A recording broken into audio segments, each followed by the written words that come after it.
नमस्कार, मैं पेन वाजपेयी अपने YouTube चैनल मैथुन वाजपेयी पे आपका बहुत बहुत स्वागत करता हूं। ये वीडियो एसएससी एमटीएस 2023 वाले जो एस्पिरेंट हैं उनके लिए बहुत ज़्यादा हेल्पफुल होने वाला है। आज के इस वीडियो में हम बात करने वाले हैं कि आखिर नोटिफिकेशन आपका अभी तक क्यों नहीं आया, इसके पीछे क्या रीज़न हो सकते हैं, और अगर इतना डिले हुआ है नोटिफिकेशन तो ये बात तय है कि कुछ ना कुछ चेंजेस होगा। तो क्या क्या चेंजेस आपके हो सकते हैं, कौन कौन सी पॉसिबिलिटी है, उस पर बात करेंगे। उसके अलावा फॉर्म भरने में कौन कौन सी आपको गलती नहीं करनी है ये भी मैं आपको इस वीडियो में बताने वाला हूँ, क्योंकि अगर आपने इनमें से एक भी मिस्टेक कर दी तो फिर जब अगर आपका सिलेक्शन हो जाएगा तो आपको बहुत दिक्कत होगी।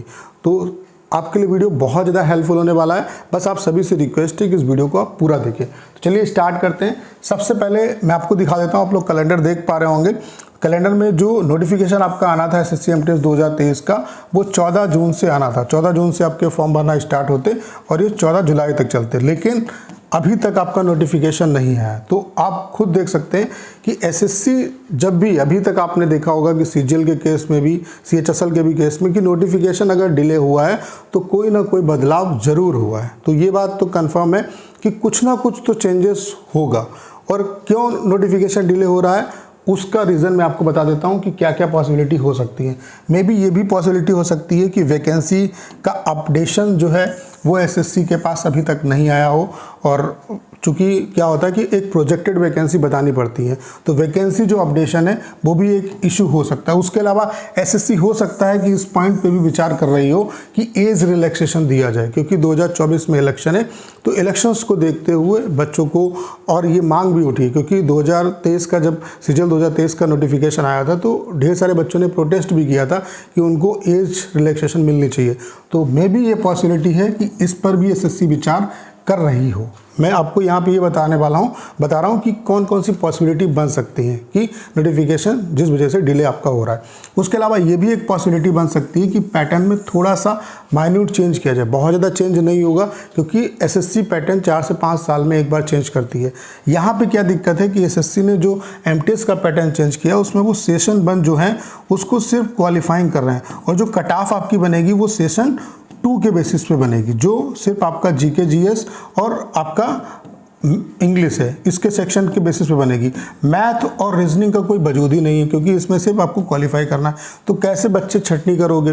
तो वो अभी 2022-23 का जब रिजल्ट आएगा तो ये पता चल जाएगा कि क्या करेंगे। तो हो सकता है मे भी इसमें थोड़ा सा ये चेंजेस करें कि इसको, जिस तरीके से सीजीएल में ये क्वालिफाइंग नेचर का है कि कुछ इसकी कट ऑफ बनती है, ठीक है, हो सकता है इसमें भी ये डिसाइड करें कि यहाँ पर भी कुछ कट ऑफ जो है वो सेट होगी। तो ये रीज़न आपके हो सकते हैं, इन पे हो सकता है एसएससी विचार कर रही हो, और ये जेन्युइन रीज़न है, ये पॉसिबिलिटी है, ठीक है।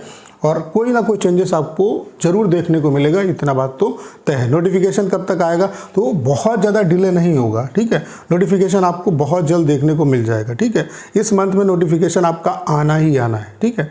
तो नोटिफिकेशन आएगा, क्योंकि बहुत ज़्यादा एसएससी डिले नहीं करती है। 10 से 12 दिन एसएससी का जो नोटिफिकेशन है वो डिले हो सकता है, ठीक है। इससे ज़्यादा कभी भी डिले नहीं हुआ है। तो आपको इस मंथ में नोटिफिकेशन देखने को मिल जाएगा। बहुत ज़्यादा इसके लिए परेशान होने की ज़रूरत नहीं है। अब बात कर लेते हैं कि आपको फॉर्म भरने में कौन कौन सी गलती नहीं करनी है और इसकी वजह से स्टूडेंट को बहुत ज़्यादा दिक्कत होती है। सबसे पहली चीज़ तो आपको ये समझ लेना है कि अब एसएससी ने जब से आपका पैटर्न चेंज किया है, पहले क्या होता था कि डीवी आपका डिपार्टमेंट एक बार कराता था, एक बार एसएससी कराता था। तो एक बार डिपार्टमेंट कराता था, एक बार एसएससी कराता था। तो क्या होता था कि आपको एक अपॉर्चुनिटी मिलती थी पहले, डिपार्टमेंट में डीवी होने से पहले, कि अगर आप मान लेते हैं कि कैटेगरी आपके पास, आपने ईडब्ल्यूएस से फॉर्म भरा, आप उसके क्राइटेरिया को फुलफिल नहीं करते, तो वहाँ पे वो लोग पूछते थे आपसे कि आप यूआर में कंसीडर होना चाहते हो या नहीं होना चाहते हो। तो वहाँ पे क्या एक बैरियर होता था कि आप कन्वर्ट हो सकते थे, लेकिन अब ये बैरियर हट गया, क्योंकि अब डीवी जो है वो डायरेक्ट आपका डिपार्टमेंट कराएगा। तो यहाँ पे इस चीज़ का जरूर ध्यान रखना कि अगर आप ओबीसी से फॉर्म भर रहे हो, एससी एसटी से फॉर्म भर रहे हो, ईडब्ल्यूएस से फॉर्म भर रहे हो, तो अगर उस कैटेगरी के आपके पास ऑथेंटिक सर्टिफिकेट हैं, जो क्रूशियल डेट है उसके हिसाब से सर्टिफिकेट है, तभी आप कैटेगरी में फॉर्म डालिए। अदरवाइज आप यूआर से फॉर्म भरिए, क्योंकि अगर आप अपनी कैटेगरी को प्रूव नहीं कर पाए, अगर आप ओबीसी से फॉर्म भर रहे हो, ओबीसी प्रूव नहीं कर पाए, तो आपका कैंडिडेचर कैंसिल हो जाएगा, आपको यूआर में कंसीडर नहीं किया जाएगा। ऐसे ही एससी एसटी और ईडब्ल्यूएस सभी के साथ ऐसा है। तो ये देख लीजिए कि आपके प्रॉपर सर्टिफिकेट हैं या नहीं है। अगर नहीं है तो ईडब्ल्यूएस वगैरह अभी से आप अप्लाई कर दो, आपका बन जाएगा, ठीक है। तो इस चीज़ का आपको ध्यान रखना है। उसके अलावा फिर ऑल स्टेट प्रेफरेंस। कुछ बच्चे क्या करते हैं, ऑल स्टेट और ऑल इंडिया में कंफ्यूज हो जाते हैं, वो ऑल इंडिया को ऑल स्टेट समझ लेते हैं। ऐसा नहीं है, एसएससी की जो कट ऑफ बनती है वो ऑल स्टेट के बेसिस पे बनती है। तो आपको जितने भी स्टेट हैं सभी में प्रेफरेंस देना है, क्योंकि बस जैसे मान लिया आपका कम स्कोर रहा तो जिस स्टेट की कट ऑफ कम जाएगी कम से कम वहाँ पे तो सिलेक्शन आपका हो जाएगा। अगर आप पार्टिकुलर 5-6 स्टेट चुनोगे तो मान लेते हैं उनकी कट ऑफ हाई चली गई तो फिर आपका सिलेक्शन नहीं होगा। तो आपको ये गलती नहीं करनी, आपको ऑल स्टेट प्रेफरेंस भरना है। ये बहुत ही इंपॉर्टेंट पॉइंट है। ऑल इंडिया अलग चीज़ है, ऑल इंडिया में वैसे ही बहुत कम वैकेंसी होती है, तो ऑल इंडिया डालिए, कोई दिक्कत नहीं। लेकिन जितने भी स्टेट हैं जैसे हरियाणा, पंजाब, जितने भी स्टेट हैं सभी का प्रेफरेंस आप भर सकते हो, तो सभी को प्रेफरेंस दो, ठीक है। ये गलती आपको नहीं करनी, क्योंकि बाद में फिर दिक्कत होती है।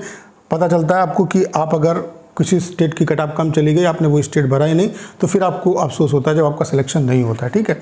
उसके अलावा don't wait for last date. जब आपका मतलब नोटिफिकेशन आएगा, फॉर्म भरना स्टार्ट होगा, तो आप लास्ट डेट का इंतजार मत करिएगा, क्योंकि ढेर सारे बच्चे लास्ट डेट का इंतजार करते करते उनका फॉर्म नहीं भर पाता, क्योंकि लास्ट में एसएससी की जो साइट है वो काफ़ी हेक्टिक तरीके से काम करती है, फॉर्म आपका छूट जाता है। तो इस चीज़ का आपको ध्यान रखना है। उसके अलावा जो फोटोग्राफ है, इसकी वजह से फोटोग्राफ और सिग्नेचर जो है, इसकी वजह से ढेर सारे स्टूडेंट के जो फॉर्म है वो रिजेक्ट होते हैं। तो एसएससी ने बाकायदा एक पूरा फोफामा दिया हुआ है। जब आपका नोटिफिकेशन आएगा तो उसमें नीचे दिया होगा, जब आप उसे स्क्रॉल करोगे नोटिफिकेशन को, कि एसएससी किस तरीके के फ़ोटो को एक्सेप्ट करता है, तो उस तरीके की फ़ोटो आपको भरनी है, ठीक है। उस तरीके की फ़ोटो को आपको वहाँ पर अपना फॉर्म भरते समय उसको अपलोड करनी है।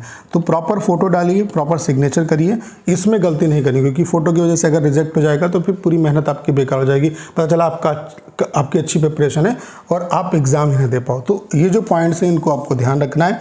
तो ये जो अगर आप फॉर्म भरने जा रहे हो तो इन चीज़ों का आपको ध्यान रखना है, ये आपके लिए बहुत इंपॉर्टेंट है। कोई भी आपको ये चीज़ें नहीं बताएगा, बहुत मतलब काम की बात है आपके लिए। उसके अलावा क्यों डिले हो रहा है, तो कौन कौन से अपडेशन हो सकता है, इन चीज़ों पे विचार हो रहा हो, इस वजह से नोटिफिकेशन आपका डिले हो रहा है। और बहुत जल्द आ जाएगा नोटिफिकेशन, बहुत ज़्यादा डिले नहीं होगा, इस मंथ के लास्ट तक आपको नोटिफिकेशन देखने को मिल जाएगा, ठीक है। तो उम्मीद करता हूँ कि एसएससी एमटीएस 2023 वाले जो एस्पिरेंट हैं उनको काफ़ी कुछ इस वीडियो से सीखने को मिला होगा। करना क्या है, इस वीडियो को ज़्यादा शेयर करना है। उसके अलावा अगर आप चैनल पर नए हैं और आपने अभी तक इसे सब्सक्राइब नहीं किया है तो प्लीज़ चैनल को सब्सक्राइब करना मत भूलिएगा।